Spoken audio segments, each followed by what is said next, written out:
বিরিয়ানি কার কার না ভালো লাগে, আমারও অনেক ভালো লাগে, কিন্তু প্রতিদিন বিরিয়ানি খেতে আমার একদমই ভালো লাগে না।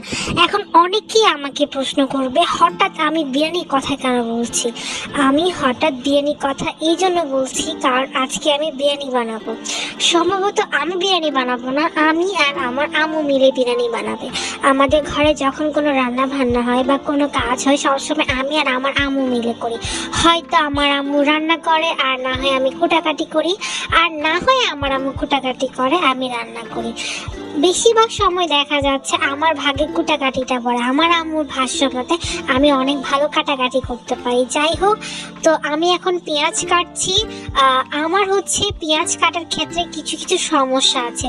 যেমন অনেকে কিন্তু এমন থাকে পেঁয়াজ কাটার টাইমে হচ্ছে চোখ থেকে পানি পড়ে। আমার ক্ষেত্রে ব্যাপারটা এমন, যখন আমি পেঁয়াজ কাটি তখন আমার চোখ থেকে একদমই পানি পড়ে না, কিন্তু যখন অন্য কেউ পেঁয়াজ কাটে তখন আমার চোখ থেকে অনেক পানি পড়ে। ব্যাপারটা কেমন না?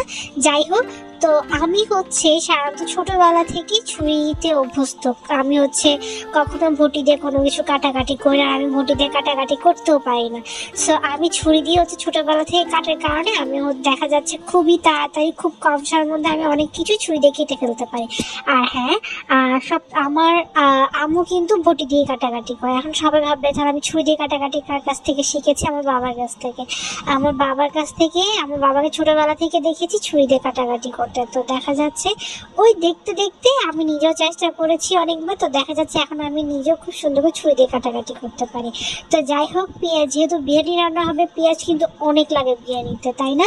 তো যাই হোক, আমি এক এক করে সবগুলো পেঁয়াজ কেটে নিচ্ছি, তোমরা দেখতেই পাচ্ছ। আর হ্যাঁ, এগুলো আমি বলবো ইন্ডিয়ান পেঁয়াজ, বাংলা পেঁয়াজ একদমই না। সো যাই হোক, এখন হচ্ছে আরো অনেক কিছু প্রিপারেশন বাকি আছে। যেমন হচ্ছে অনেক ধরনের যে মশলা থাকে যেগুলো সাধারণত আমরা বিরিয়ানিতে ব্যবহার করি, আমরা সবগুলো কিন্তু একসাথে করি। যেমন তেজপাতা, দারচিনি, এলাচি, তারপর হচ্ছে স্টার যে একটা মশলা আছে, ওগুলো সবকিছু আমরা কি করি সাধারণত একসাথে করে ব্লেন্ডার করে নিই। একটা মজার বিষয় কি জানো, আমরা এগুলো কিন্তু একসাথে ব্লেন্ডার করে দেখা যাচ্ছে যে আমরা একদিনে এই সব মশলাগুলো বিরিয়ানিতে দিব না, আমরা এগুলো স্টোর করে রাখবো। স্টোর করে রাখাতে কি হবে, নেক্সট টাইম যখন বিরিয়ানি রান্না করব আমরা, তখন দেখা যাচ্ছে এই মশলাগুলোই আমরা হচ্ছে এখানে ইউজ করতে পারবো। তো যাই হোক, আমি সবসময় এই ব্লেন্ডারটা ইউজ করি। এখানে শুকনো মশলাগুলো খুবই ভালো ব্লেন্ড হয়। সো এখন হচ্ছে দেখো, পেঁয়াজ দিচ্ছি, মরিচ দিচ্ছি, গরুর মাংসগুলো এক্সট্রা করে আমরা ভুনা করে নিব, ঠিক আছে? তো এক্সট্রা করে ভুনা করে নিলে দেখা যাচ্ছে যখন আমরা কখনো বিরিয়ানির মধ্যে ডাইরেক্ট হচ্ছে চাল দিয়ে রান্না করি না, আমরা প্রথমে গরু মাংসটা বা মুরগির মাংস যেটারই বিরিয়ানি হোক না কেন, ওইটাকে এক্সট্রা করে হচ্ছে আমরা প্রথমে ভালো করে কষে একটা রান্না করি। তো এইভাবে সাধারণত রান্না করে সবকিছু একসাথে দিয়ে, আর লাস্টে হচ্ছে কিছু পরিমাণ একটু তেল দিতে হবে। আর হ্যাঁ, তোমরা যদি চাও একটু পানি দিয়ে দিতে পারো, তোমাদের যদি মনে হয় যে না পানি ছাড়া রান্না হবে, হ্যাঁ ওটাও হবে। যাই হোক, গরুর মাংস যে রান্নাটা হয়েছে আমি তোমাদের দেখাতে পারিনি, ভিডিও শুট করতে পারিনি। এখন হচ্ছে চাল রান্না করার পালা। দেখো চাল কিভাবে রান্না করছে, প্রথম পেঁয়াজ দিয়ে ভালো করে আমরা হচ্ছে পেঁয়াজগুলোকে বুনো করবো। বুনো করার পর পেঁয়াজগুলো রেড কালার হয়ে যাবে, একদম যখন ধরো হচ্ছে একদম ব্রাউন একটা কালার হয়ে যাবে, তখন হচ্ছে এই পেঁয়াজগুলোর মধ্যে সাধারণত অন্য অন্য মশলাগুলো আমরা দিয়ে নিব। কেমন? আমি জানি এক একজনের কিন্তু বিরিয়ানি রান্না এক এক স্টাইল। আমাদের ঘরের সঙ্গে 2 থেকে 3 স্টাইলে রান্না করা, কিন্তু 99% টাইমে আমাদের ঘরে সাধারণত এই স্টাইলে বিরিয়ানি রান্না করা হয়। সো যাই হোক, এখন আদা রসুন যত মশলা আছে সবকিছু একসাথে আমরা দিয়ে দিচ্ছি। এই যে পেঁয়াজগুলো কিছুটা ব্রাউনিশ হওয়ার পর কিন্তু দিচ্ছি, এর আগে কিন্তু আমরা এগুলো দিব না।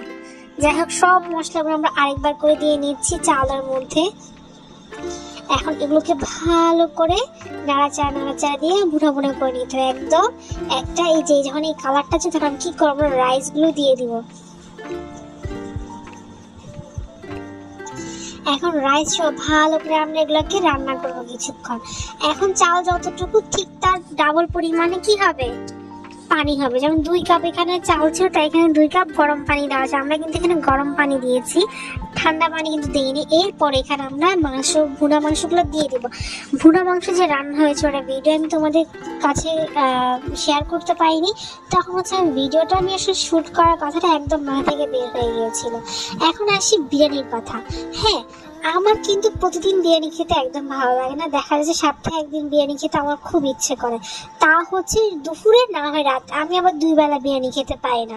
আর বিরিয়ানির মধ্যে আমার হচ্ছে গোলাপ জল, তারপর অনেক ধরনের জল দেওয়া হয়, একটা স্মেল আসার জন্য, ওগুলো যদি দেওয়া হয় না তাহলে আমি মন ভরে বিরিয়ানি খেতে পারি না। আমি খুব সামান্য পরিমাণ বিরিয়ানি খেয়ে দেখা যাচ্ছে আমার পেট একদম কেমন যেন ফুল ফুল একটা ফিলিংস হয়। তা আমি সবসময় হচ্ছে আমাদের বাসায় যখন বিরিয়ানি রান্না হয় আমরা এই জন্য এসব কিছু অ্যাভয়েড করি, যেন মন ভরে যেন বিরিয়ানিটা খেতে পারি।